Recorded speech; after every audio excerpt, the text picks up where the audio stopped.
And finally, getting to today's session without further ado on financial modeling, we have Irene and Mark. Irene is a seasoned CFO and COO with extensive experience in financial management, M&A, and operations improvement across CPG, manufacturing, and software sectors. She partners with founders to scale efficiently and prepare for exit, combining strategic and tactical planning with hands-on execution. At Growth Partners, she leads high growth brands with a CFO-led approach focused on cash flow, operations, financial storytelling, helping SaaS and CPG companies make data-driven decisions that enable long-term success. We also have Mark Young, who's the Director of Technology and Operations at Growth Partners, specializing in IT strategy, ERP implementation, and workflow optimization. He connects finance, operations, IT to build scalable tech-enabled systems that drive growth and efficiency. With nearly a decade of experience across SaaS, B2B, and e-commerce, he translates complex business needs into seamless technology solutions, helping founders streamline operations, improve reporting, and scale with confidence.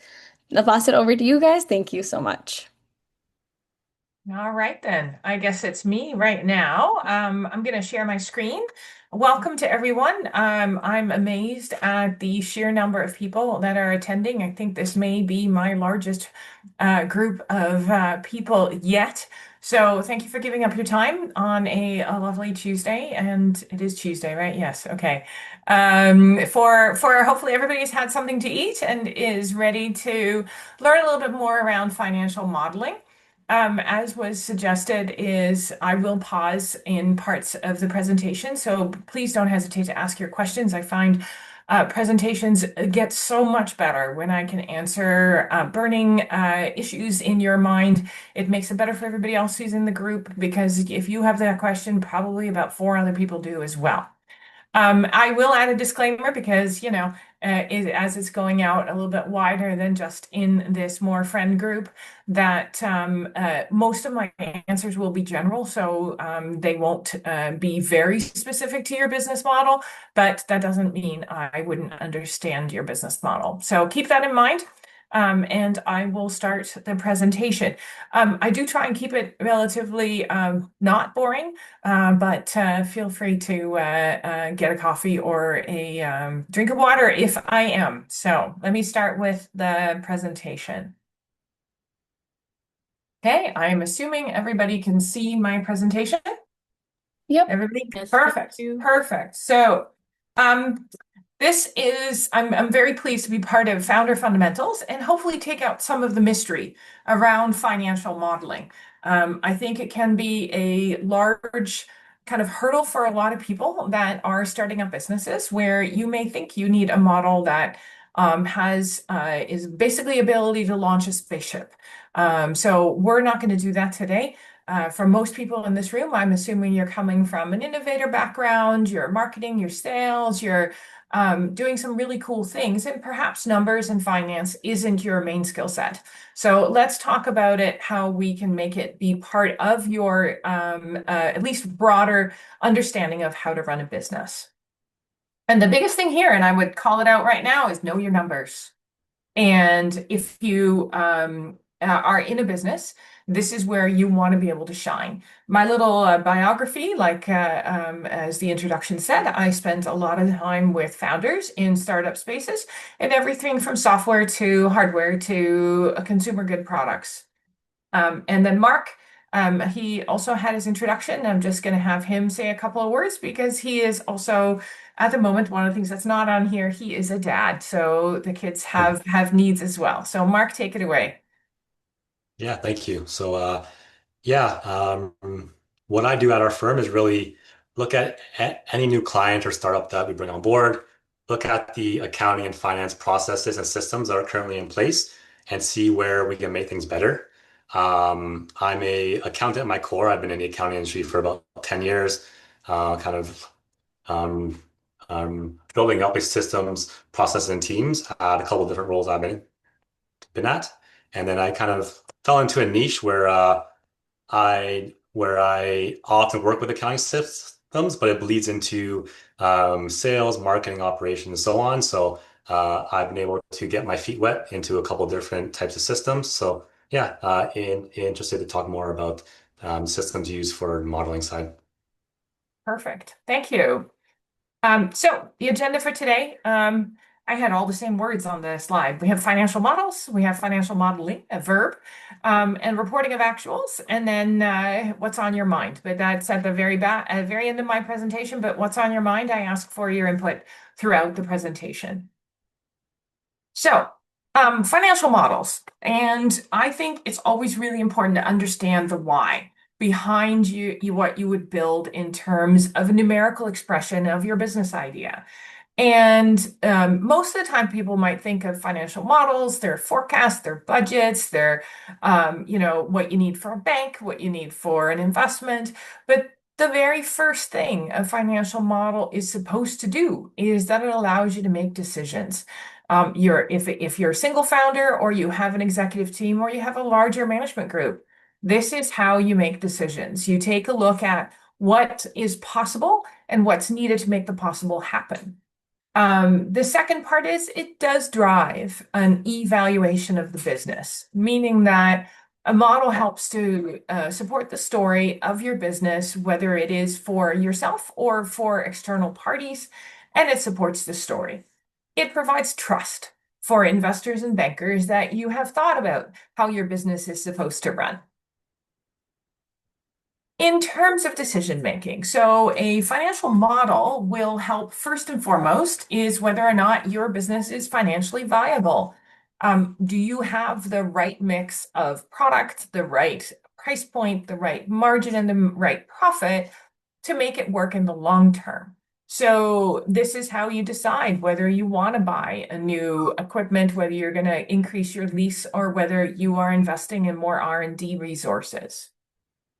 It allows you to look at unit economics. So whether you sell a product and you'd care a lot about how many SKUs you have, what's the price point, what channel you're selling it in, you care a lot about whether or not you do it in geography.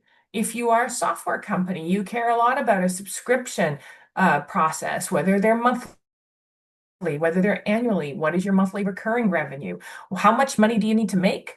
How are you going to do freemium? Are you going to do premium pricing? Those are all kinds of questions that a model, or at least modeling, helps you to kind of think about.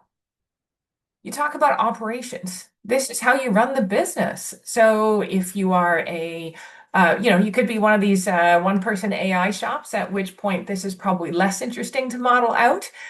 Maybe a good chair for everybody. But when you are a manufacturer, if you are a batch manufacturer, if you produce something directly, or perhaps you have a third party that makes it for you, you want to really understand what kind of investment you need to make. How much inventory do I need to buy? How much cash can I spend on a campaign? How much, if I have to have a physical asset, can I afford this lease? Can I afford to buy a machine, or I need a car, or all the things that a business would need to operate properly? Teams. For many of you, as you grow your company, the people side of the business is probably one of your largest expense items, particularly if you're in software, but anywhere you are running a marketing engine, whether you're working with salespeople, you have a lot of people costs. So you're modeling out what you need, when you need them, how much you're going to have to pay. Could you pay full fare? Do you want to do something part-time, something fractional? Or what other kind of compensation do you need to think about? I just spent some time talking to a company that is kind of at that real change in growth where they've got a bigger team. And one of the things that helps to attract people to a bigger team is benefits.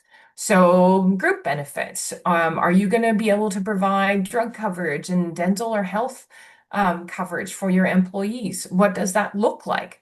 How much would that cost? I think it's a very important understanding of whether or not you can pay for it, because you can't kind of take it away. Once you've given it, you can't really undo it very easily. So you want to know that you could spend that kind of money to both retain and attract new talent to your team. Incentive plans, things like if you've got salespeople, you want to know that they're going to be compensated in a way that their behavior matches how you want your product to be sold. So if you are a company that it does medical devices, and people are going to doctors' offices or they're going into hospitals to talk about a baby incubator for the sake of argument. What does it mean to incentivize them to sell the product in? And that's really different from somebody who is running your ad spend campaigns on Meta. Like, think about behavior and how it connects to the compensation. The wrong incentive program will give you the wrong behavior. So this kind of decision making you can get from financial modeling. And then I put it last, but I feel this is one of the most important topics that every entrepreneur thinks about, which is cash flow forecasting. And I think we've all heard kind of the stories of what basically one of the biggest stressors, right, for entrepreneurs is not knowing how much they can spend or how much they can spend at a certain point in time. It's a way, even as if you're not the entrepreneur, if you're an advisor or a CFO, this is what I built every time I worked anywhere because it allowed me to sleep at night. Never mind my founder. It is so that I knew I wasn't going to run out of money because just in full disclosure, that's happened to me more than once. So it's not a fun place to be in when you're trying to get your customers to pay early so you can pay a vendor that is in need of cash.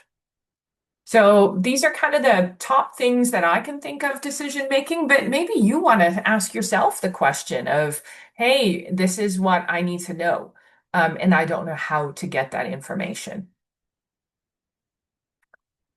The second part we talked about is a little bit around valuation of a business. And when you talk about how much is your business worth, whether that is for a purpose of a bank, if you're trying to get a bank loan, if you're trying to get investment, or whether or not you are a business that is going to grow. Financial modeling, first and foremost, is risk management.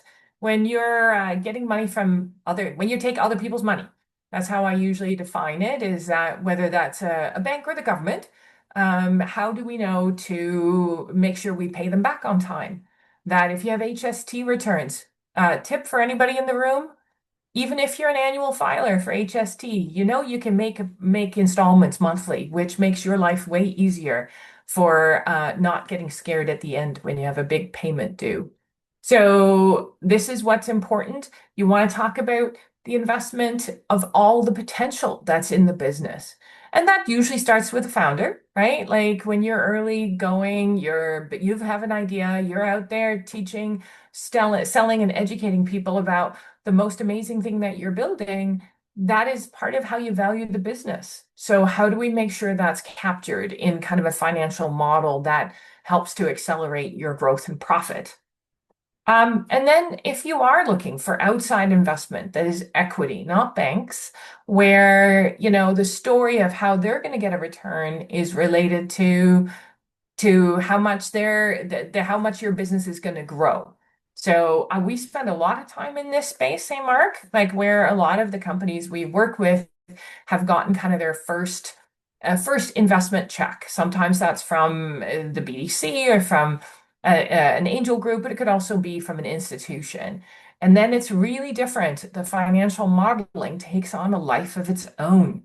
I always say that if you take other people's money, people really care about how you are forecasting and how you're performing and how you're modeling out your results. So be prepared for that. Unfortunately, you don't get the money for free. And then this is an area where I think a lot of people think that businesses that numbers are just numbers. And I think it is a way just to tell the story from a numerical point of view.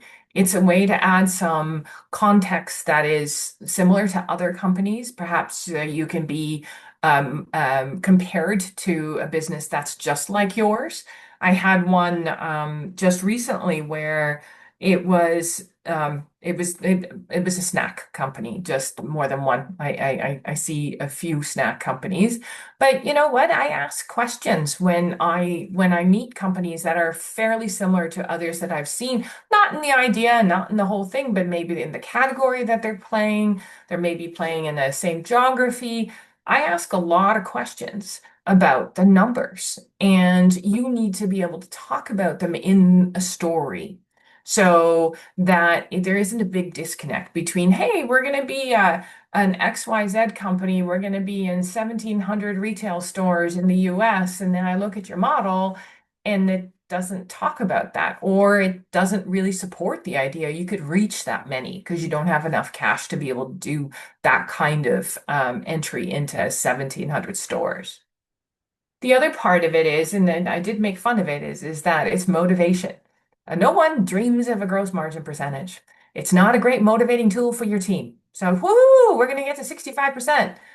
That's not how it works. You're going to motivate them by telling them the story about the numbers and how they support the initiatives. If you've got your marketing person, a content generator, right, who's busy trying to create the content for your TikTok shop or for your Shopify platform or for a wholesale partner.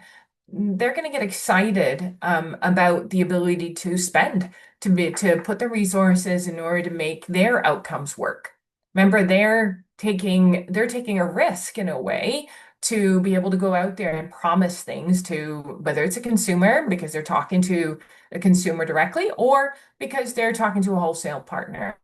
So we want to make sure that the numbers translate into a narrative that when somebody asks you, what do? You're not going to say, I got 65% gross margin. You're going to talk about, I have a revolutionary hair care product that is going to change the way you think about scalp health. So those are the kinds of things you want to talk about.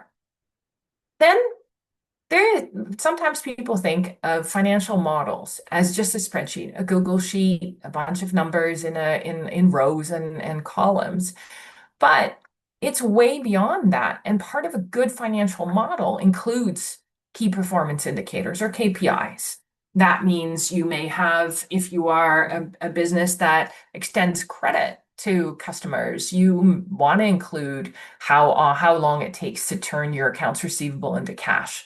How much is bad debt? You want to talk about how efficient your email acquisition strategy was last week. Maybe you ran a free shipping promo. How successful is that? I want to see my sales every day. I want to know whether or not I'm meeting the milestones. If you're doing software development and you're running kind of a software development shop on Agile, that means every 2 weeks there's a sprint. Every 2 weeks there is a list of KPIs. Did we achieve what we set out to do on the roadmap? These are other things that really extend how you think about the business. It's not just about a spreadsheet with numbers in it. And then strategic planning. So the caveat is that every strategic plan is probably wrong next year at this time because the world changes. But directionally, thinking about how you want to approach a market, how you want to build a foundation that gives you the sales for next year and the year after that, that's strategic planning. We need to think beyond the now. If you're a founder, a single founder right now, you're probably running around putting out a lot of fires, and this may feel kind of unachievable to you. I hear that a lot. What I talked to a founder, I said, this is what I want you to do. I want you to take a cup of coffee and you're going to walk the dog. And while you're walking the dog, I want you to think blue sky. I mean, you look at the blue sky and think about strategically, what do you think about the business? Where do you want to go? What are the things that excite you about it? What are the initiatives you want to put in? So it's not meant to be only to happen at a boardroom table. You could do this while you're walking the dog or in the shower. I find a lot of entrepreneurs get a lot of good ideas in the shower. And then trust for third parties. And I think that for some of it's because you need to sleep at night, but others it's about, hey, you're compliant. If you have a bank debt, you might have covenants, meaning that you have to have certain ratios, certain for the health of the business. That's how the banks measure your business health. You should forecast those. There's nothing worse than getting a bank line and then 2 months later realizing that the covenant you have isn't achievable. bankers don't like surprises. So let's model those out. Yes, it's currently January. I know I have to have a ratio in December. Based on my assumptions, am I going to be within a good a range of that I'm not going to go under? Another hot tip, if you think you're not going to meet your compliance covenant, let them know ahead of time. They can usually work with you so that you're not scrambling at the last minute. Ask me how I know. It does work. For your investors, you want to be able to talk about your goals, your objectives, about your quarterly setups that you're trying to achieve. This isn't just about, 3 years from now, we're going to be $100 million and Google's going to buy us. Although I don't think that's a good exit strategy for anyone here in the room. But it's about, hey, this is I'm drawing some lines in the sand and I'm going to make sure I'm going to meet those goals and objectives. And then all about community because a business is beyond the numbers. It is about why you started the business. You probably started it because you saw a need, or maybe you had a need that wasn't met. Perhaps you're serving a specific community that isn't being well served by kind of mainstream. So these are trust. The financial model generates trust for those people as well, including your team. And I'm going to pause here for a minute in case we have some questions that have come up so far. Right now, there's no questions in the chat, but feel free, folks, to put your questions in the chat. And every time we get a what's on your mind, we'll share the question. Yeah, I mean, this is pretty general so far, so let's get a little bit more specific, shall we? I think I'm doing really well on time. All right. So you might ask yourself, that's nice, Irene. That's all very high level. I appreciate you talking about those bigger picture items, but how do I build a model? And I can show you a spreadsheet. We can build a Google sheet, but fundamentally, we're going to talk first about the main things that drive your business. Okay. And this may look really simple, but it's a good way for you to kind of mentally think about what is going to change the outcome of my business. So let's talk about a customer segment. Customers, we all love customers. They buy our products, they buy our software. You can segment them. You're going to maybe look at new versus returning customers. You're going to look at customers that are able to buy a new product if you extend your product range. You may be looking at them because they're enterprise level customers, so not direct to consumer. You happen to sell to hospitals or to government, or you're selling to really large insurance companies. So each one of these customer types is uniquely forecastable, right? And you're the best understanding of what they need. So if you're trying to sell to a large enterprise, what exactly does that mean? How long does it take to get one of these people to say yes to your product? You need to know that, and you need to build that in so that when you start with the basic assumptions of a financial model, it starts with the people who buy. So we want to make sure we understand that. If you happen to be in direct to consumer, you're going to be living in the world of cohort analysis. You want to know how quickly they repeat transactions. How do they buy it every single month? Or is it, hey, the product I sell, it's going to take them 8 months to go through the product. Or maybe it's a one and done, which means your entire business model is about acquiring new customers rather than trying to appeal to the ones you already have. So that's really important to know. Next is brand. So I'm a big fan of brand. So I think that what makes a business more valuable, what makes it more compelling to be able to sell the product is around the brand. So that you are not the same as every other company out there that's trying to sell the product, that you have some unique positioning, whether you are a company that appeals to customers that are looking for super secure, data protected software solutions, or if you're looking for customers that are willing to pay more for the proverbial kind of like box because it has a unique brand on it, that is you. So that's a lever. It's not the same as putting it into numbers. I don't think we can say because somebody's going to love your brand, they're going to buy every single month, but it does talk about loyalty. And loyalty is really important when you're trying to forecast out kind of the repeat and the interest in people continuing to buy from you. And then a product. Whether it's software, whether it's hardware, whether it is a combination of the two, it needs to meet a need. It has to stand out. So that, and standing out can be sometimes that's a price point. Most of the time, it's a feature set. You're addressing or selling something that someone would want to buy to meet their own needs. Product includes product mix and SKUs. So it's important to know whether you have a few products or if you have 3,000. I used to work for a company where I had 3,000 SKUs. It was apparel. Apparel is unique. And modeling out the behavior of a customer in a size range and a colorway, that is quite the feat. But maybe you only have 5 SKUs. I, as an accountant, really like businesses that only have 5 SKUs, really efficient and really easy to produce, but it's probably not what most people are looking for. And that might be only a one and done product. Market. So market is a real kind of, it's everything from geography to age to demographics to whether or not they've bought something else. I just bought a new computer. Am I now in the market for a sleeve and a new mouse? Do I want to buy? So those kinds of things, understanding how your market works, and doing market research, understanding how other competitors in the space get customers so that you are not kind of like trying to sell sunscreen in the middle of winter, although you could now. But I think that's kind of really important. Market includes geography, whether here, I think this is very appropriate from where we are right now in terms of the news, is that Canada traditionally always looks south for the market. And one of the things that I think people don't think about is that if I can import across an ocean, if my product was made already across the ocean, I can export it across an ocean. You do not only have to look at markets that are easy to get to by truck.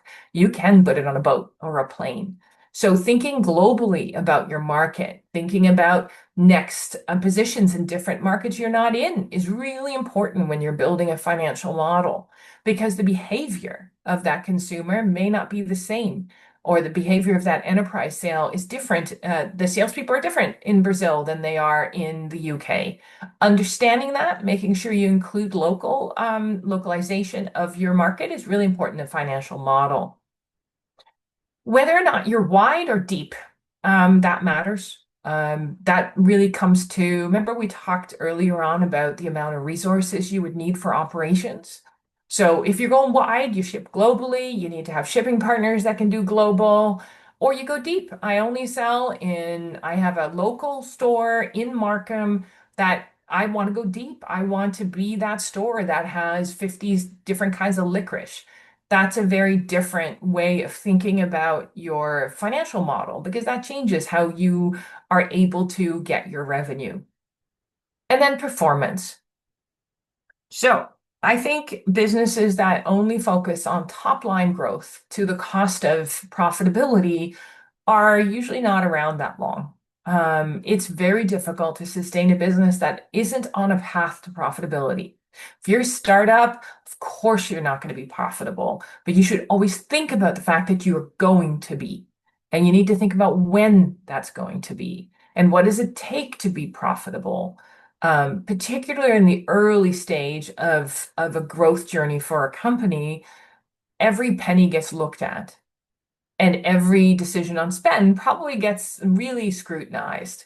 It's when you kind of get a little bit further ahead and you have a little bit more money and you think, oh, but I could spend it on this, or oh, I have some money in the bank, I'm going to spend it on this. And before you know it, you're not profitable. And then cash flow positive.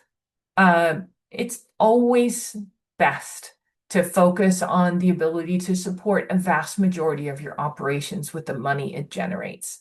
You may still need bank lines because your timing of funds don't flow in the same way as your income, but please focus on trying to be cash flow positive most of the year.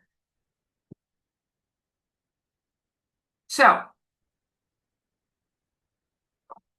because I don't know all of you, and my screen is full, I'm not sure how many people are on the call right now. Ask yourself, where do you see yourself in this chart?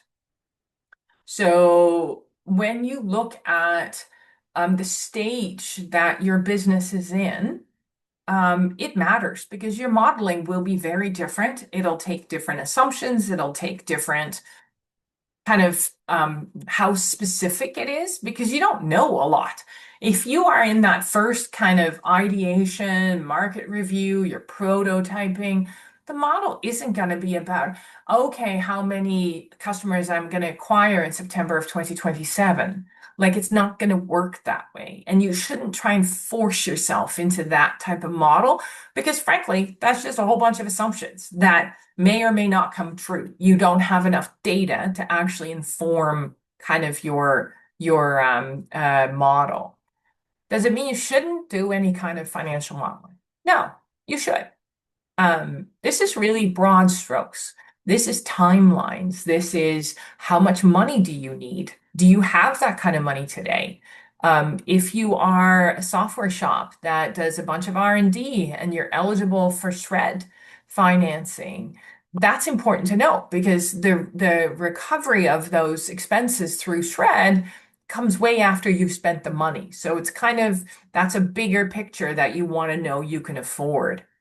This is really about, do I need special equipment? Do I need special tools? Like, where am I at to make a prototype?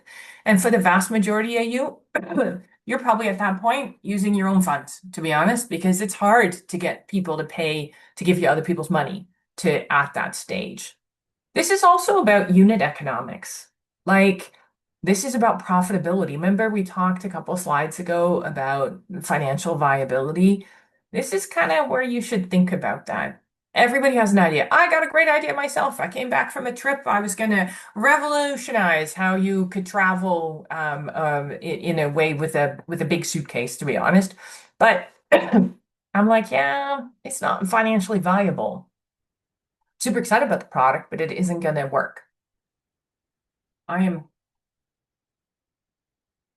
Next up is when you've got your first product, you have marketing, have some sales, and you have some scenarios you want to model out.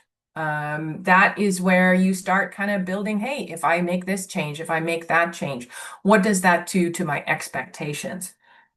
Pardon me. The next one, perhaps you're in market. You are selling your product. You now have a good product market fit. You've got some good responses from your customers, and now you're going to build it for growth. What do you need? The drivers and impact. If you are now bigger and you are in the moment where you're starting to do some new distribution, you're talking about new markets, you want to expand your products, how do I get repeatable results? How do I make sure that what I do today, I can do again tomorrow and I can do again next week? Can I rely on a certain amount of sales happening every month? And last is scale and path to exit, which is all about growth and return. How do I grow? How do I get a return from my investors? I'm going to take a second here to cough not being on the screen, and you're going to give me some questions.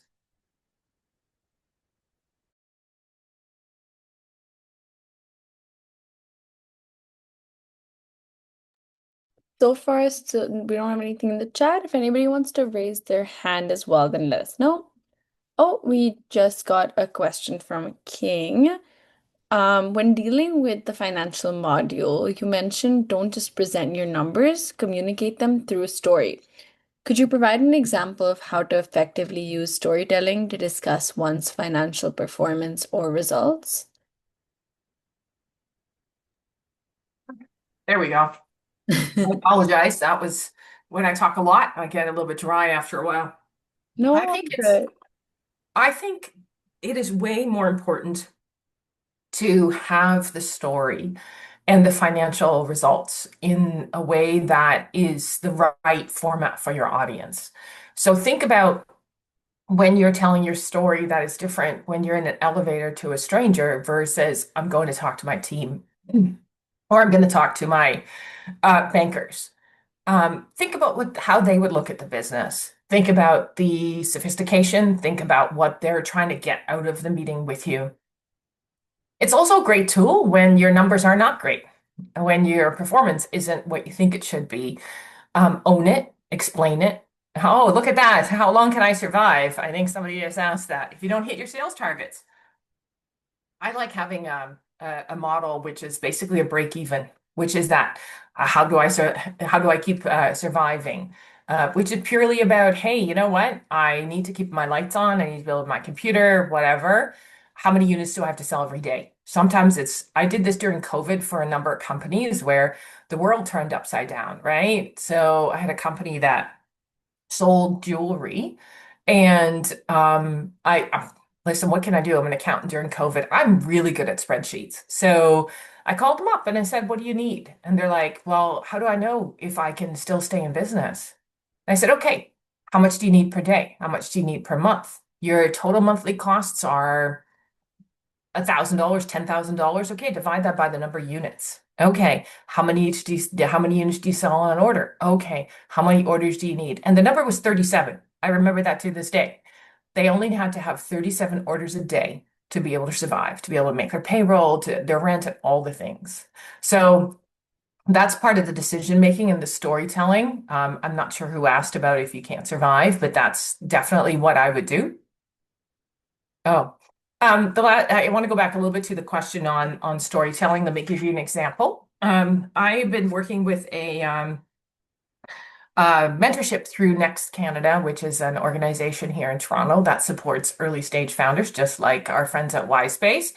And he was building a platform to help people who are gamers on in a company in a game called Rocket League. And in case if anybody is here is doing that, and to help them improve their scores. And he built a whole model, was successful. He's got some customers. He's doing some really cool things, but he's having a hard time kind of being able to share it with the larger group. And we started talking about whether or not the story makes sense. That, hey, this is all about an e-gaming platform. Is it actually about the platform that helps you work within any industry? And we happen to pick an e-gaming platform first. Do you see how I twisted the story there from it being primary to being an example of what's possible with the underlying software? So I think that's kind of how you get to play around with the story. I would say it has to be genuine. So if it doesn't speak to how you think about your business, if an advisor says you need to use a different style of language or you need to be more formal or less formal, I think genuine is the most important thing. So however you would explain it to your grandma maybe is a good way to start. And then there was a question here on valuations. Yeah, I've lost the chat, so I can't see it. Okay, I'll read the question from Doa. So I notice startups often quoting massive market values or large business valuations. As an outsider, I'm often skeptical. How can businesses accurately value markets and their own businesses? And how are external parties, especially investors, access for that? Awesome question. Thank you. Yes, I'm often skeptical too. So I think we all kind of live out here. First and foremost, evaluation of a business is so many different factors, and it kind of comes down at the end of the day as to whether or not somebody will pay it. So when people go out, and particularly I find when they're really early stage, the price or the value of the business that you're maybe selling some equity at isn't supportable by numbers. Like, remember we talked about storytelling. Remember what they value. It's you, it's the IP, it's the market. There isn't a number. I can't do a multiple of sales, which is a very traditional way of valuing a company, right? It's like, hey, standard industry, you're in beauty. Beauty is 5, 6 times revenue. All right. Except you have $10,000 of revenue. How can you be worth $1 million if you're trying to raise equity? So they're not nicely connected. A lot of that is because equity players or people invest in shares in your company, they have to be thinking about long term, right? If it's not about how much I pay today in the absolute, so if the valuation today is $5 million, okay, whatever that is, like if I can support it or not, to, yeah, but I know that this business, because of whatever it's doing, all the unique product, the market positioning, the brand, is going to exit at $100 million in 5 years. That's an amazing rate of return for an investor. So I'm looking for that 5 to 100 million. I don't look at the 5 to your sales of $10,000. I look at whether or not you have other things that are really important for the valuation. Yes, you should make it always be profitable within reason. Slower growth is not a bad thing. I think certainly in the last decade, and it took really until like 2022 before a lot of founders or investors started going, we care about profit. Now, beyond growth partners, I do some investments with a business partner of mine, and we care about profit all the time. I care about a path to profitability. I care about profit itself. I care that it's sustainable profit, but not that you're in the business for 20 years, kind of slowly growing. There's a fine kind of teeter-totter, if it were, between the two options. So I would suggest that you look at, it's a way to keep the lights on. It's a way to keep most of the ownership to yourself. If you're profitable, if you don't need other people's money, you're the one that gets the maximum return. So I don't think having a slower growth rate is a difficult thing. It's more difficult when you have a lot of other people's money in the business because they're going to expect a return.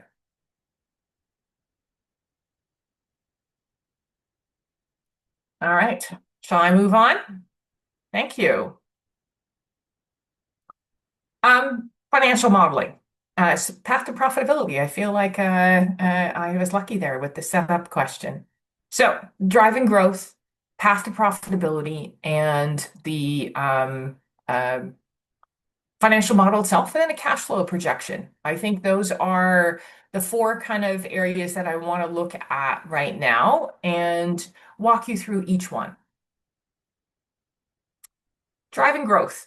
When we think about growth, we typically think about top line. We think about sales growth. We could also be thinking about market share. So when you're earlier on, that's perhaps not how you think of the world, but if you are a person that is selling a product in a relatively niche marketplace, this is really important. You want to know how much market share you could have. Sometimes that's the case. I'm working with an electric motorcycle company right now. And when we think about market, we don't think about electric motorcycles. Like how big is that market? We actually think about the motorcycle market because we think we can take a big piece of that market, not a smaller piece of a very niche market.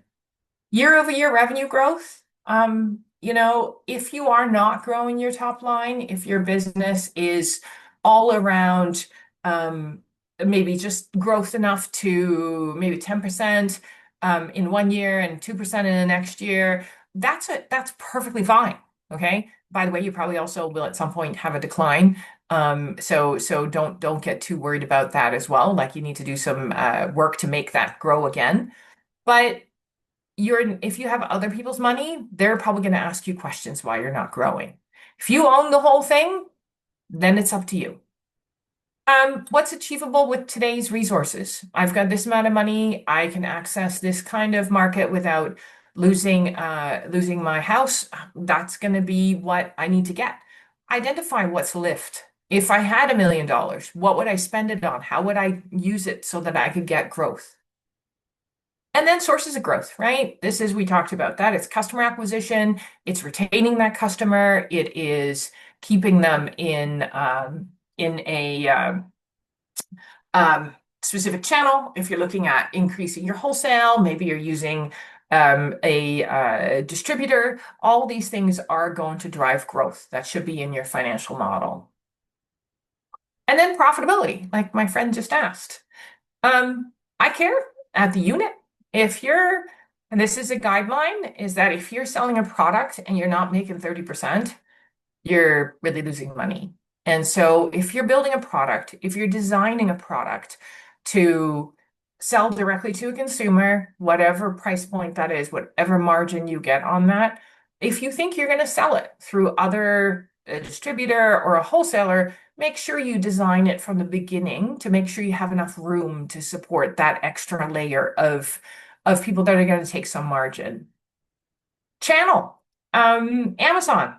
Remarkably, Amazon, I saw a statistic, 40% of all commerce in the US is happening on Amazon. Although yesterday, probably not so much, seeing as they all went kind of a little bit sideways.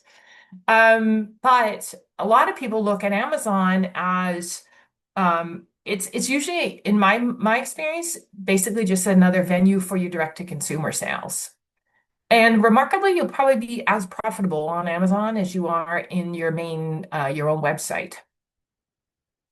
Ooh, I like that one. That's a great question. Hold on for that for a second. I'll come back to it. We talk about geography. You may be more profitable in the US or in a foreign country with a different currency. And then we talk about EBITDA or EBITDA, and I always call it EBITDA, which is earnings before interest, depreciation, and amortization. This is the reason why we use that is because all the other things are different from company to company. So we'd like to see that number. It's also could be seen just as growth as profit. This is all about, geez, you know what? Yes, I sold $10 million, but I spent $10 million to get my $10 million in sales. I have a sales team of 20 people and we're only producing $10 million of sales. Is that a good efficiency? I don't know. Maybe for your industry it is. You want to ask yourself, is that a good efficiency ratio? Are you comparable to others in your industry? If you are a service company like either a software, perhaps you're software IT support, perhaps you're a hairdresser, perhaps you are running a consulting business in accounting, as Mark and I are doing, then that's like you want to really think about it. Now, profitability for a service-based business.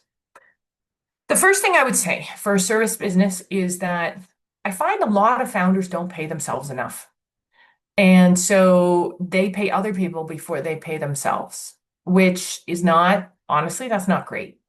So if you're running a service business, if you are a group of accountants that sell their services fractionally to startups like yourself, like us, Mark and I and our entire CFO team are obsessed with margins. We look at from the moment we quote, we have a really good idea of how many hours a service is going to take. We have a really good idea what the cost of that hour of service is. Not enough to just take someone's hourly rate. Make sure you add up their benefits and all those things to make sure you understand that. Make sure you price correctly, that you're not selling at too low of a markup because the service business is all about market and it's time.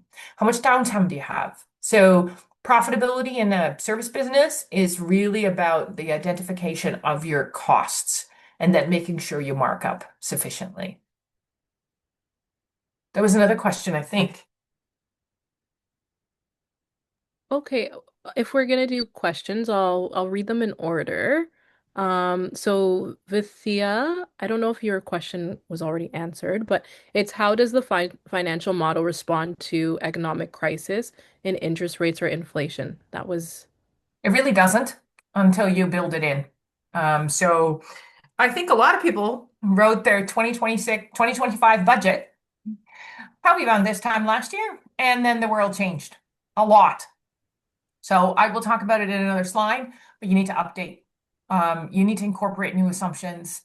If you have a budget that no longer is relevant because all the underlying levers are wrong, that you assumed you wouldn't have tariffs. I mean, if you had a margin of 50% and now you have a 30% tariff in there, that isn't going to work. So you cannot stick to your existing budget. You need to build a new one. And then the next question was from Richard. Uh, what are your thoughts that sales is a more important indicator in an early stage startup over profit when you're validating your product, or market fit and scalability? Yeah, I think you're right.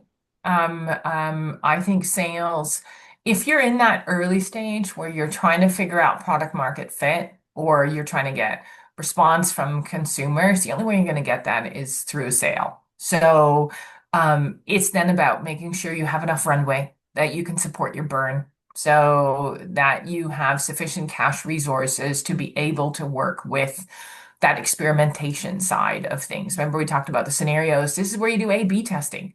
You're doing one subscription software at this number, and then you try something else at a bundle. So yeah, I think you're not gonna be profitable from day one. I don't think anybody can be. So it's about how much length of cash you have to carry you through before that becomes not possible. Okay, Suvik asked the question of, sorry, I'm trying to find my place. Which one of growth, which one of growth or profitability do investors seek in early stage ventures? Question mark. As it is hard to achieve both for ESVs. Yeah. So you probably can't achieve both. So when you're looking at investors, remember it's a dating game. They're talking to you, but you're talking to them. So you're looking back to the whole storytelling. You want to know if they're engaged with the story. If you have, I just recently actually, I was talking to a woman who was running this really interesting business around appealing to female fans. And one of the questions she got was, well, where's your model? Where are you going to be 3 years from now? And it was such like that means the investor doesn't understand the business because you can't know that. So you don't have the right player at the table. So make sure you get the right investor that understands your business, understands what you're trying to build, and understands the length of time. If they're only asking you questions about the numbers and you're too early, then you've got the wrong people in front of you. Keep them warm because they may be good later. I think you might have kind of addressed this, but Sarija has a similar question, maybe. If an investor wants to invest in the company pre-revenue, how should we determine the valuation for that round? If safe valuation, how to determine the discount valuation cap? I think again that comes essentially by how much they're willing to pay. So it's about a safe. Just I don't know if everybody here understands a safe, but I mean basically the idea is that you don't set a valuation because you don't know. Unfortunately, the valuation cap in the safe now becomes the de facto valuation. So it doesn't kind of achieve what you're looking for. Standards are like 20% discount. Like I see that all the time. And valuation, if you are pre-revenue, um, I see usually anywhere around 4 to 6, maybe more. Like these are not numbers that may be relevant for your individual situation, but when you're that early, like there isn't much else to hang on. So if you can find somebody who gives you the money you're looking for and they're willing to accept a cap of 5 million, 20% discount, then that's what it is. If that model out, please, what that looks like when their safe converts. Let's say if you do a $10 million price round, that you understand what it means from a dilution factor. So you, again, looking in the future. Why don't I continue a little bit and let's see if we can get some more questions at the next stop. There's quite a few, but yes, we will. Hey, look at that. I will speed up. Okay. And this is brings me to the financial model. Kind of these are kind of the things that I really want to see. I'm an investor. I'm a CFO. I want to run my financial model for 24 months. And that's probably not something you're going to hear advice about all the time. You're going to hear, oh, you just need next fiscal year and then a little bit after. 24 months gives you a couple of things that you can use it for. One is your own cash flow. You can really identify. Remember, the further out you go, the less accurate you're going to be. So it's not like 2 years from now in September of 2027, you know exactly what that number is, but directionally you can use it. I want to see that you have assumptions that you have these are the number of customers. This is how much money I'm going to spend on advertising. This is how many new customers am I going to get. This is how often my repeat customers come to the table. And this is going to generate my revenue. On average, they buy $100. I would like to see gross margin and EBITDA trend over time, meaning that they go up, not go down. at least stay the same. For gross margin, it's probably percentages.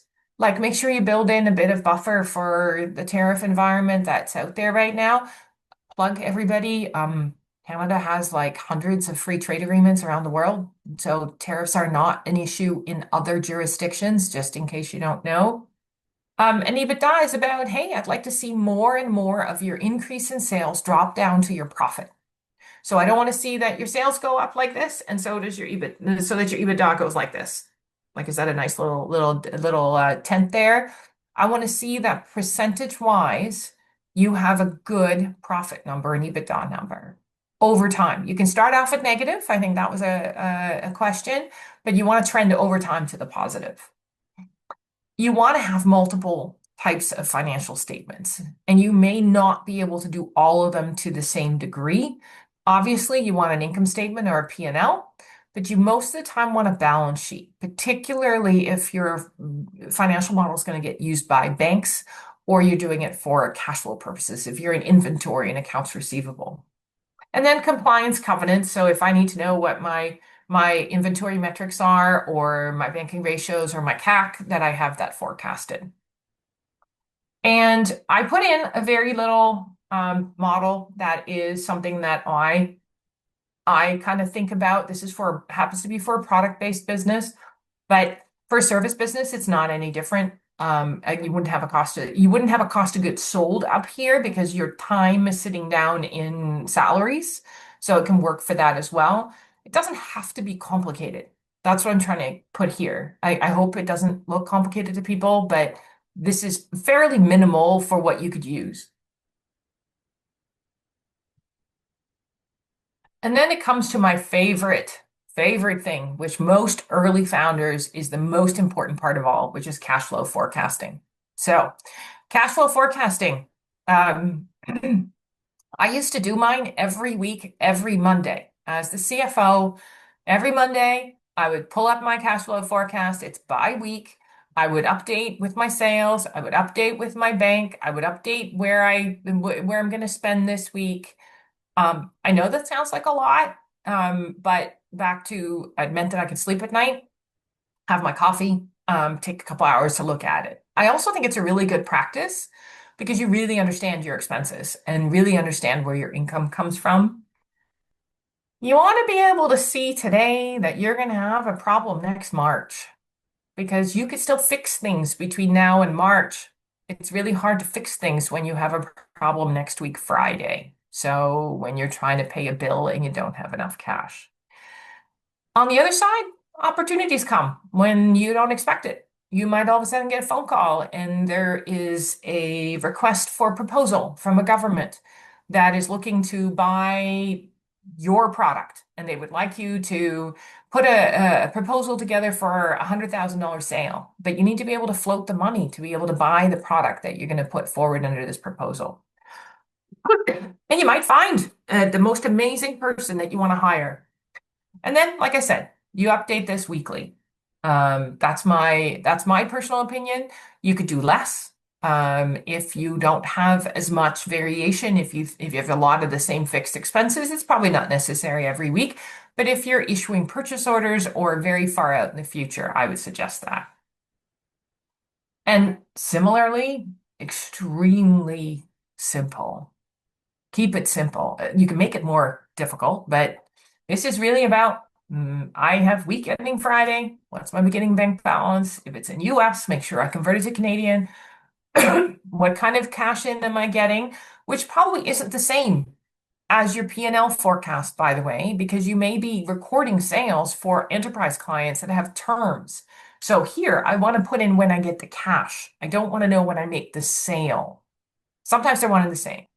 And then cash out. I don't know, whatever expenses you have that are the most recurring, that happen every single month, to the expenses that are big ones. Whether you have big suppliers you have to pay, maybe you have a 3PL, so you need to pay the bill because you just got it, and otherwise your product won't ship. And then other things like an interest payment or something like that to tell you what the total cash out is, and that's just the difference. This is the number one tool that I recommend to early stage founders to do. Yes, it can be tedious, but it will give you a lot of insight. All right. I think I can take some more questions. Okay. So where we last left off, Judy had asked, when you are at ideation stage before the first sale, what are key elements in financial models that make it stand out and show you know what you are talking about? If there are some details we are sorting out, what do you suggest to do?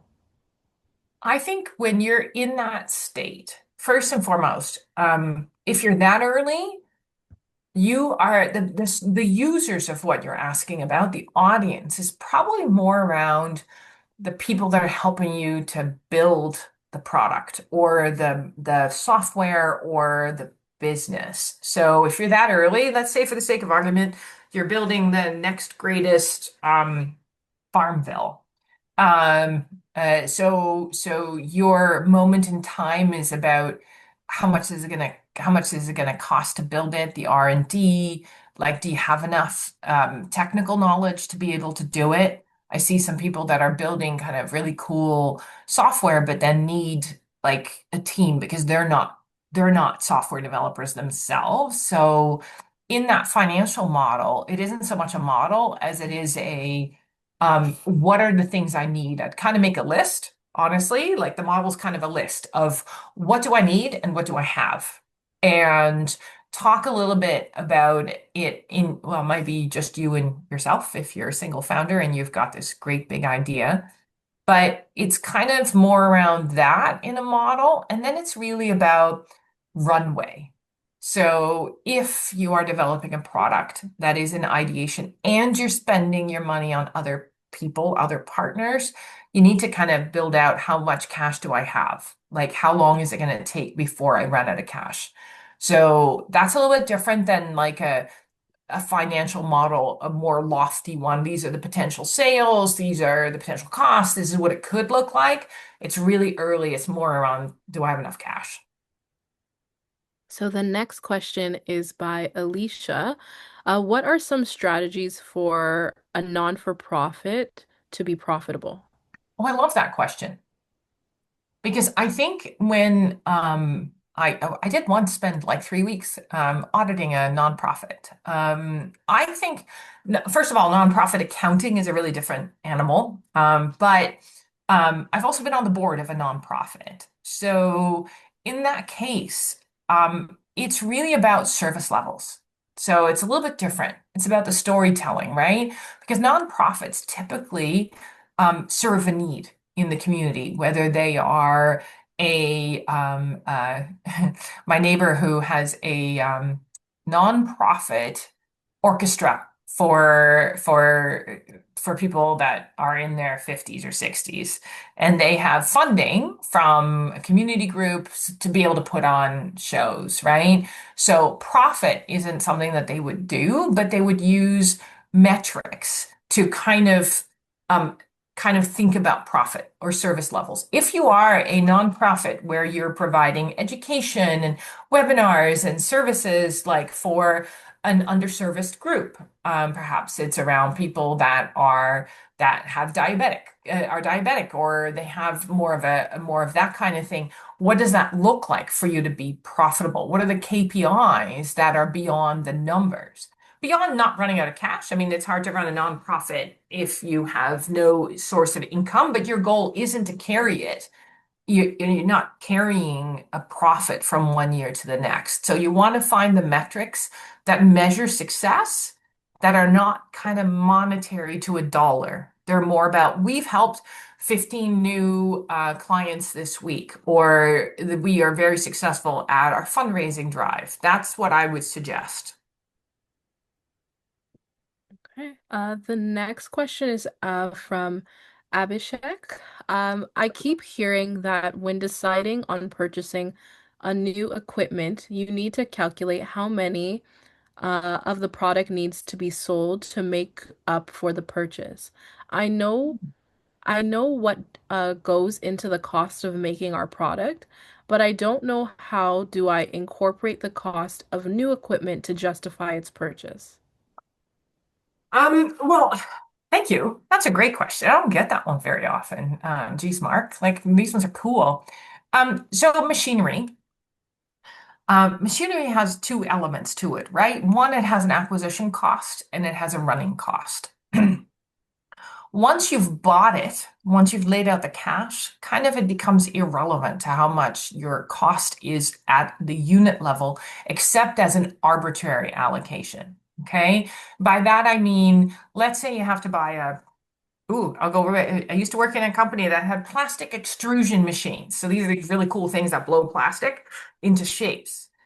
Once you've paid for it, you don't really consider the purchase cost to be part of the cost of the product, unless you do and say, you know what, I spend $1 million and if I make 1 million units, $1 of every of that cost, essentially, I'm applying that to that unit cost.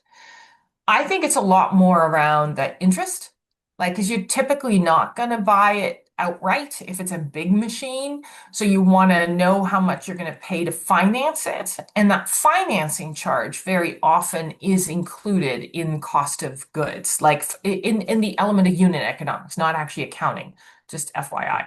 But that's how I would think about it. It's both the materials that you use to run the machine. That's true raw materials, that's true part of the cost of goods sold, and the financing cost of that machine is what would get included. The rest is a fixed asset. You wouldn't use it as a metric. If you're trying to decide whether to buy or whether to have someone else do it, then it is important to understand like when you kind of hit that moment where it was better to have bought it than buy it. But that's a comparison between the cost of buying the machine, the financing charges versus the cost that somebody else would charge you to make it. Okay, awesome. Another question by Abhishek is a lot of these KPIs are based on data from different sources. How do we track them on an ongoing basis? Are there softwares for these, such as QuickBooks? Wow. So, thank you, because this is the perfect segue. I'm going to skip a little bit. I'm going to hand it off to Mark because this is what Mark does best. So, whoever planted that, thank you, because here That we are. that's me. But can I ask a follow-up question to my last one? Yes. Sorry if I'm intruding. I'll try to be quick. So if I'm setting up my own plant, I produce a product. Initially, I'm not going to buy all my equipments because money is limited, right? Yeah. And I will use a lot of manual steps, manual labor to finish my product, which increases my cost, Yep. right? And I can't sell it for too expensive. I have to sell it for at a price, same price as my competitors or competitive, right? At what point do I decide that, okay, now I should get a new, get a, sorry, two questions. How long do I wait to become profitable? And second thing is, at what point do I decide, okay, now I should get a machine? I know the question isn't which machine to get, but when to get Yeah. the Yeah. machine. I think it's an interesting one because I think it's a little bit about capacity. And I do see this a lot. Companies that, and it's not just about machines, right? People don't buy a tool, whether it's software or an actual machine, because instead they use people, right? So there, and that makes sense because usually people are easier, you can maybe hire them, you can scale up relatively quickly. So I think it comes around capacity and demand. So when you start seeing that the demand for your product is outstripping your ability to get the people in and efficient and get it out the door, that's when you need to talk about automation. I think in general, automation is good for those tasks that are predictable or rote, that that your resources on people is really around stuff that only they can do. But it's that there's a moment in time where you're going to go, okay, but the cost of this machine, it's $10,000, but I can produce as many units as I do now in this period of time using this amount of labor. So you want to compare it that way. It's like maybe that's the easiest way. If I were to produce 10,000 units using my current labor pool, I pay these people this amount of money. This is how much it is. It's not about the individual units to build a batch. How much would it cost me if I use a machine that is not just good for 10,000 units, right? So, but assume that machine's going to produce 1 million units. Okay, so then take a piece. It's a bit of an allocation game, but I really think it's about meeting demand, and it's about being able to jump on those changes, because if it's all about people, you have a limit to how quickly you can respond. Thank you. Okay, great. So yeah, like here's a bit of a view of some of the tools that you can put in place. Essentially, once you have that model up and running, you need tools and processes to keep it up to date, so that it's actually gonna be useful for you moving ahead. So I'd say like the first tool to really put in place is a proper accounting software. And for like almost all of the startups that we work with, QuickBooks or Xero is going to do the job. So and that's really going to become your source of truth for the financial statements that is going to be core to your model. So like your P&L, your balance sheet, your cash flow statement. But then also in there, you can really pull out more kind of detailed information on the spend across the different vendors you have. Um, so there's a lot of good data in there that you're going to want to put into your model to keep it up to date. And the great thing about QuickBooks or Xero is really that it connects to a lot of different tools out there on the accounting side, but also some operational as well. So like it's really going to open up the different efficiencies that you can gain across your accounting function. And I'd say like at the early stages, like sure you can use a spreadsheet or perhaps like a low cost tool like a Wave or FreshBooks, but you are going to hit the wall there pretty fast with those. So to kind of make that upfront investment, which is not that much really, it's really between like 40 to $100 per month, depending on the suite. I'd say that it's going to be worthwhile to unlock a lot of efficiencies.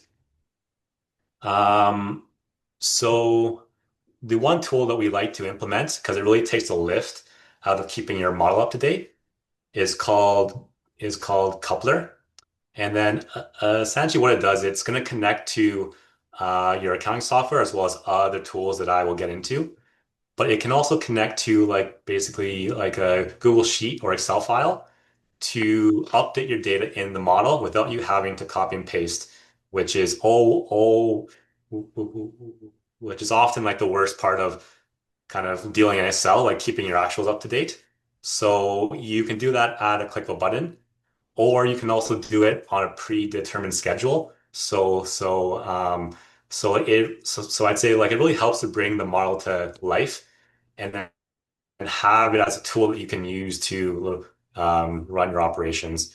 And like it does have a free plan that should work for the starting needs, and then it grows in price a bit, but it's not too bad in cost as well.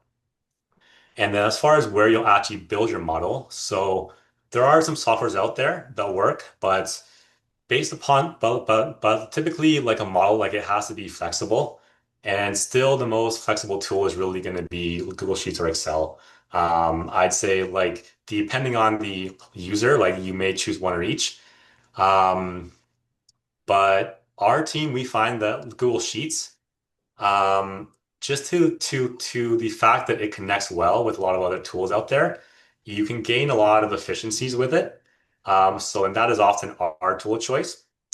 And then one kind of AI tip that we always like to use, like sometimes when you're building a model, you might have complex functions that you want to build. Chat GPT is really going to be like your best friend here. Like you can basically write out like in plain words like what you want to build, and then it can spit out the function that you can put into your model. So definitely a way to make it easier for you to build build the model. Yeah. Um, Yeah, I think the main thing here, and Mark is really well versed in making those connections, is that if you don't have an accounting package yet, like, and you're running a business, you should. Like, it is not hard. It's also a good way for you to learn and see how it works. Like QuickBooks or Xero, either one will work. We have a slight preference for QuickBooks, but that's not either one. Mark, do you want me to go to the next slide? Yes, yes, please. Yeah, so here's a view of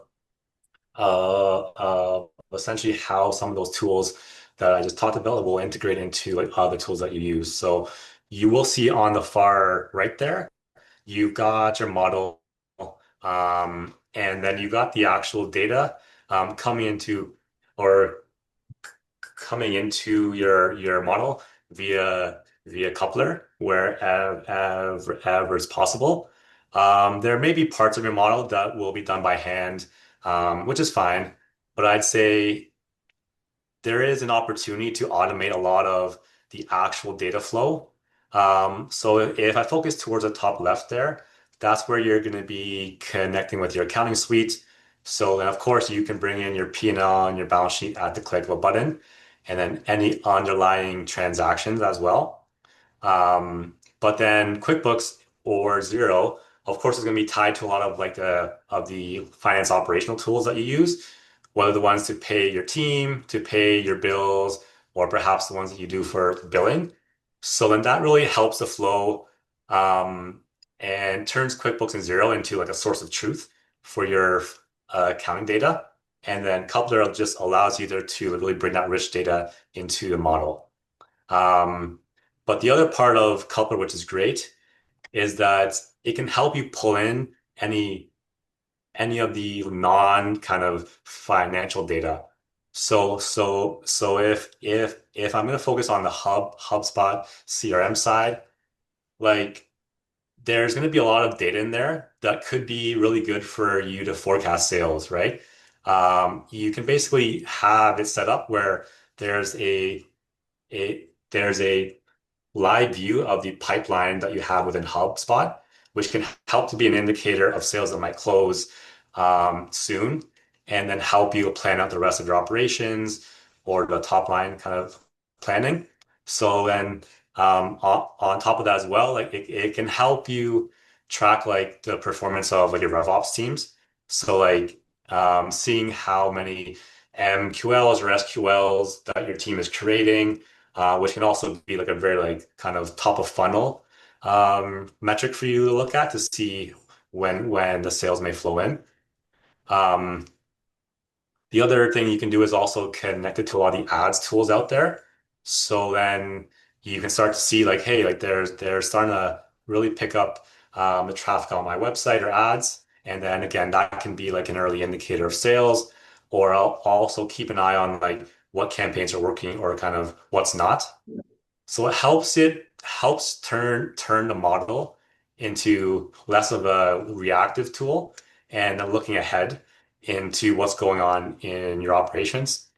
Um, as well as like you you can also link it to more operational tools. So like if you're using any type of like a task management or prod or project management software, like you may want to track like the lifespan of any customers or projects in there to help you with the capacity planning and so on.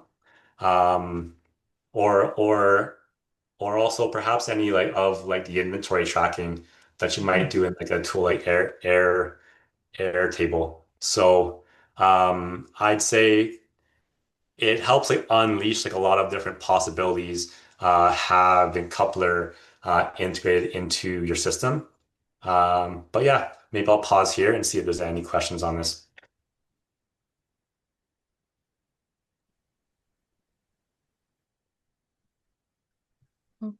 Oh, okay. Well, if there's nothing, then perhaps we will move on here. Yeah, Um, I think it's very comprehensive. I will say it makes your life way easier. And the question about a machine versus people, this applies here. So it's not a machine that builds a product, it's a machine that helps to really make things not only with less manual intervention, but more timely. I'm just going to go backwards a little bit because I do want to talk about actuals because we talk a lot about models, right?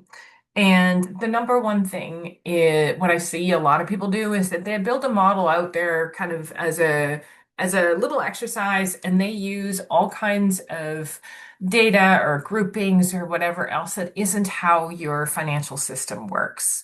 So it means then every time you want to check whether you're progressing well against your model, you're kind of pulling numbers apart. So I would highly urge you to take a look at how your actuals are set up and forecast in the same method. Or if you forecast in a way that makes total sense to you for the business, but your actuals don't do that, fix your actuals. Like have them changed so that your grouping of the expenses match how you think about them in your model. So do not try and not have them be the same. And then I said earlier, right, about cash flow. I think it's weekly, depending on your needs. Financials should be updated every month. Please get in the habit of closing your month. That may not be how you operate today. You may be with an accountant who does it once a year. When you have something like QuickBooks or Xero at your disposal, as long as you're putting all the data in, it can basically just give you your month-end results. It's really important to be able to see things as they happen so you have time to course correct. And then my favorite tagline is confront the brutal facts and adjust. Earlier on, there was a question about what happens, how do you deal with shocks, economic shocks? You confront the brutal facts and adjust. So if you are selling something that now is no longer economically viable to sell, because that particular product doesn't work in the US market, because that's where we're basically talking about, then find other markets or find other products. But you have to kind of maybe pull the band-aid off and kind of accept it. This is terrible. It's happened, and you may have spent 5 years developing a product that you can't sell in your main market. Find new markets or find a new product. And then model will age. So just like little kids, models grow up, or models don't grow up, your actuals grow up. So that clothing that fit in January and now doesn't fit anymore. New assumptions. So I typically in a world where I have a locked budget, I think, if you're not already doing one for, assume if you have a fiscal year, sorry, if you have a year starting January 1st, you should be working on your budget now. And those things aren't necessarily about, oh, I know every single month what sales I'm going to do, but I know what my hiring plans look like. I know what my compensation looks. I know what my fixed costs are. I know what my customers are doing on a regular basis. You should be doing that now with an eye to lock it before the year ends. If you are a product company, if you're just starting your 2026 budget now, you're behind the eight ball because your your producers, your people that are placing orders, they're placing orders already for delivery in Q1, Q2, Q3 if you have a really long lead time. And if you haven't given them direction, they're just doing it on their own.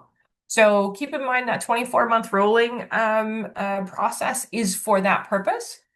And then I like to run basically an LE or a latest estimate, meaning that after the first quarter is done, I will take the first quarter actuals, take the 9-month budget, and that'll give me a latest estimate of where I think the year will end. By the time I get 6 months in, it's not really that helpful because stuff has changed. So I want to go and do an update to my budget to create a forecast. A budget becomes a forecast when I change the outer edge of the model. And then you start it all over again next year for 2027. I think that's just a plug for our growth partners. Like I said earlier, Mark and I are part of a larger group of CFOs that work with our own accountants and bookkeepers to create a full service offering for startups. So you need people who do your payments as well as people who look at your balance sheet, and you need a CFO to make it all make sense. And we do that on a fractional basis, so you don't have to pay for all of those people at once. And I'm back at what's on your mind. And I saw there was a question. Yeah, there are still a few. So, just going back on, some people may have like Manish, he's not here, but or they're not here, but I'll read the question anyway. It says for pre-revenue seed round, how do you value the company? So if you're pre-revenue, usually like the word seed or pre-seed, probably you're maybe even into the friends and family side of things, and the valuation is all about you. The first round of fundraising you do is the hardest thing you've ever done until you try and do a second one. So the first one is all about you, the idea, the market, the excitement around doing some really cool things in the marketplace. So a pre-seed or a seed where you don't have revenue, it's all about the product, whether that is a software or a service that has potential. So can you build a valuation based on numbers? No, it's really about, I think I'm willing to sell 10% of my company today, and I want $1 million. So magically, that means I'm worth $10 million. Like that is just math, but it's not substantiating math, right? It's kind of a little bit more of that looser kind of conversation. You want to get the right people at the table, but very often these are the people that already know you. When you're moving into that next phase of like a priced round, or you're really talking to people that you're now a little further ahead, and then it all becomes about the numbers. What have you done? Have you got proven market fit? Do you have some sales early adoption? Do you have some good traction? Do you have a good pipeline? And then that is a little bit more mathy, but still a little bit around. At the end of the day, your company's worth what somebody will pay to invest at that stage. As a small sidebar here, when you think about getting investment, like, and it's your first round, like you're doing a friends and family or whatever, maybe you're in the first time going out and doing a pitch deck and you're really talking to people, that model becomes super important in that piece. Like you want to be able to talk about it intelligently and even talk about you don't know everything. This is your best scenario plan. Make sure that you think long and hard about the different rounds of financing you're going to do. You may be doing a second and a third round. So do the math backwards to make sure you still have majority ownership as long as possible. So if you think that your third round will get you down to 51%, that means your second round probably needs to keep you at around 80. And that means your first round probably need to keep above 90, just to think backwards when you're trying to sell a portion of your company. Okay, awesome. Funny enough, sorry, I was the one who asked the question. Irene, thank you very much for your input. No, just curious. I guess I want to incentivize family members Yes. to be part of this, to sign, I'm gonna need them to sign all kinds of legal documentation about their image and everything else in order to use them on social media and what have you going forward. I have to incentivize them with something, and at the moment this company, I mean, I haven't sold anything. I have no money. So Yeah. I have shares in this company that I can give, but that's kind of the only thing at the moment, right? So, two things. One, um, I get that. A lot of people, and you have a unique situation about friends and family, but a lot of people in the early stages, they kind of don't have the cash to pay their graphic designer, the logo person, the ad spend person, the branding, like the product people, right? So people think about giving them a piece of the pie instead of paying them cash. So I would ask you to think really long and hard, because that person you gave 2% for because they built your logo, and then 10 years from now, that 2% is worth $10 million, you're not going to be real happy. It's also a little bit out of scale for what they actually performed as part of the business because they were in and then they were out. So that's my little plug. One of the things that you can do is more of a deferred compensation structure where it's not about actual equity. It's not even perhaps a total legal agreement, although if you're going to ask them to sign away like some of their so that you have the right to use their image, then you might want to put it in is that at some point in the future, for a period of time, you will give them a percentage of sales, or you will track the how often you've used their image, and at some point in the future, when you can afford to pay them, you will pay them. Like it's trading on your own personal relationship with them, obviously. It But is like I'm very much using like it is it's all family members that I wanted to do this with, because to be honest, I would like them to have, if this ends up being a success, I would like them to have a piece of that. so in that case, you can either do it if you're raising funds at the same time from third parties, or you can use different instruments. I would urge you to kind of talk to like more A legal lawyer. experts than mine. Well, I pretend to be one, but I'm definitely not one. But it's really about, hey, if you want to have them participate in the upside, so in the long term, that's a very different approach because it's friends and family rather than third parties. So there's probably some options for you. And I think that within, was it Markham? I've lost track of. I'm in Aurora. Oh, hi. Hey, I'm in Hi. Richmond. So, Yeah. but York Region also, and obviously Markham and Y Space probably has some really good people that I would just lay this out for and go, as a user, I want to be able to reward and have 10% of my company set aside for my XYZ. So, and how do I do that? Yes. Because yeah, that is what is like I got advice through owner. I got advice through the York Region Center to go through owner. I'm Yes. incorporated now, but Good now for you. I don't know what the heck to do with those shares. So So yeah, so this is where like incorporation, in case people aren't incorporated, it is something I know there's a tax session coming, I think. So it's kind of worth asking the questions around being a sole proprietor versus a owner, like a corporation. In your case, Kendra, I would suggest that you do speak to someone who understands how to structure that, and it's usually just a corporate lawyer. So if you DM me afterwards, I can put you in touch with something but it's still going to cost. Like these aren't free. I know, So of course, I but understand that. I understand. there's a lot of legal firms, just in case this isn't clear, a lot of legal firms do startup legal packages for startups because they hope long term that you're going to use them for the big The picture. big stuff. Yeah, but there's quite a few. So I can put you in touch with a couple that may be of interest. So Okay, no, thank you very much. I really appreciate that. Awesome. Amazing. Okay, so we have a few more questions and then I think we'll be okay to wrap up. But Taru asked, what are your thoughts or suggestions on a better path? Slow growing, profitable business, sole proprietor? Oh, okay. Versus nonprofit business ideas serving educational services to underserving communities.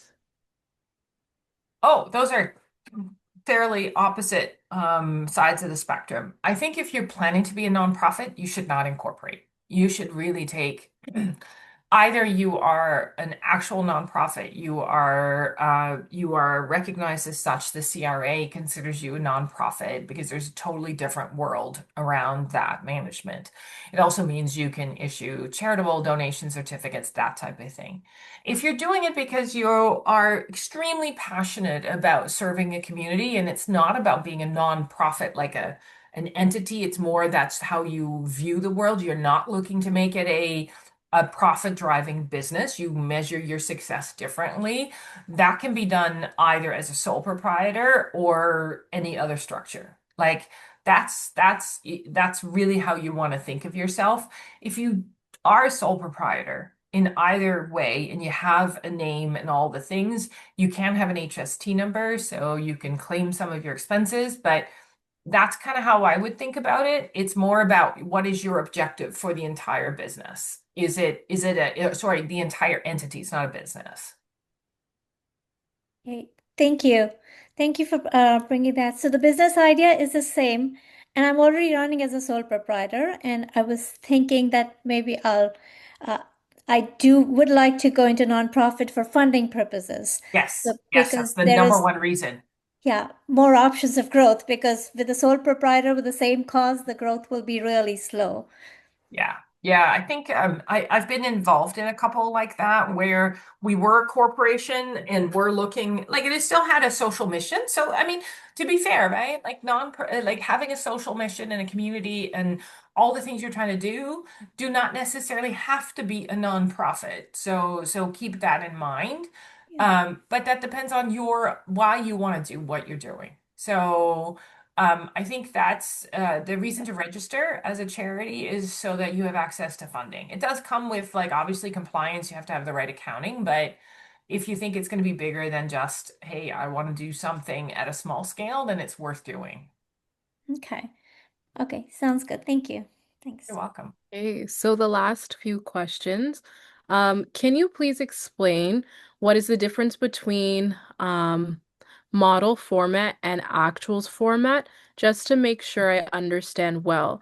Is it what we predicted versus what happened? No.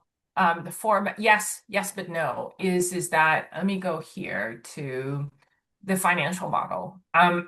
Let's say here my sales that are wholesale. Let's say it's 25. Oops, I went too far.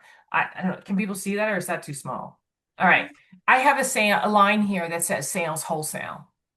In my actual QuickBooks, I just have one line called sales. And I move all my sales are in the same account. Like my Shopify sales, my wholesale sales, my distributor sales are all in one account.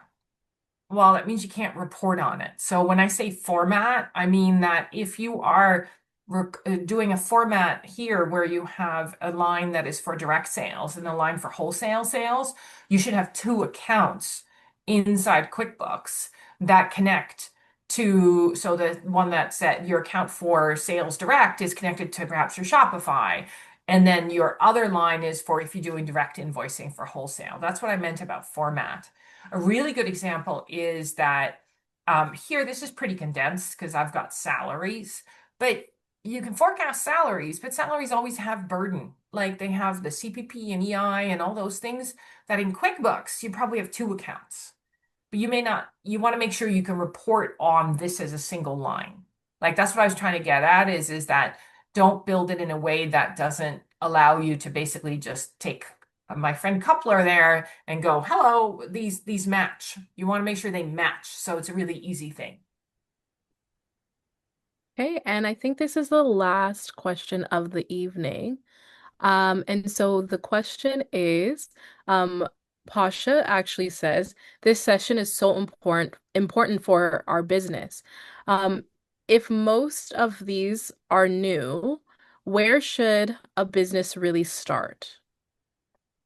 Meaning they're at the ideation stage, like they haven't done anything else. Um, I think that's the assumption. Okay. Um, wow. So first and foremost, you have an idea. You obviously have something that you you either have identified a need, you maybe come from a background where you thought, I could do way better than what they're doing over there. Um, when you start from a kind of first is understanding what you want to do at the end. This is a really good question with Taru, who I hope I say your name correctly about, hey, do I want to be a nonprofit? I'm not looking for a lot of profit. Do I want to be a for-profit? Do I want to do I want to do all that work? Am I happy being a sole proprietor? So kind of think about how big.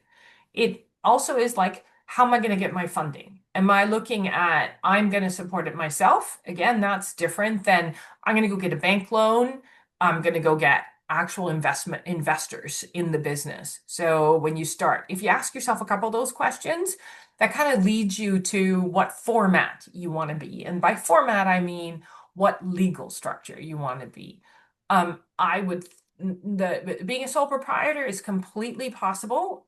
It's less paperwork. You just put it on your personal tax return versus having a corporation, which then means you have to have a corporate tax return. But having a corporation means you are perhaps in a way a little bit more. It's easier to get somebody to invest in a corporation because there's something to invest in.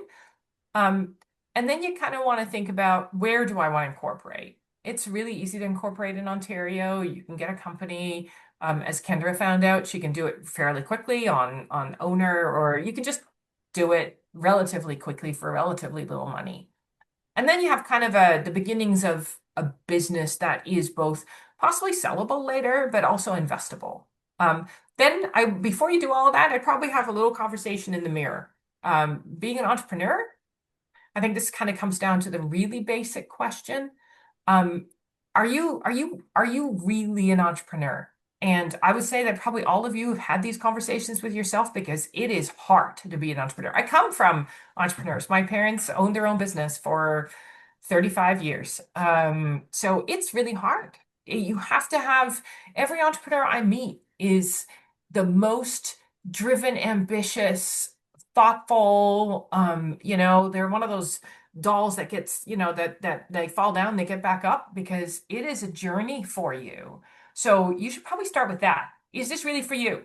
And making sure that that is to the core. And I would imagine most of you have said yes to that because otherwise you wouldn't be here. So that's so I would start with yourself. I would think about the product idea and then think about how do I want, if I envision myself 10 years from now, does that include a corporation? Does that include a nonprofit? What does that look like? And that'll give you a bit of a set of steps to follow.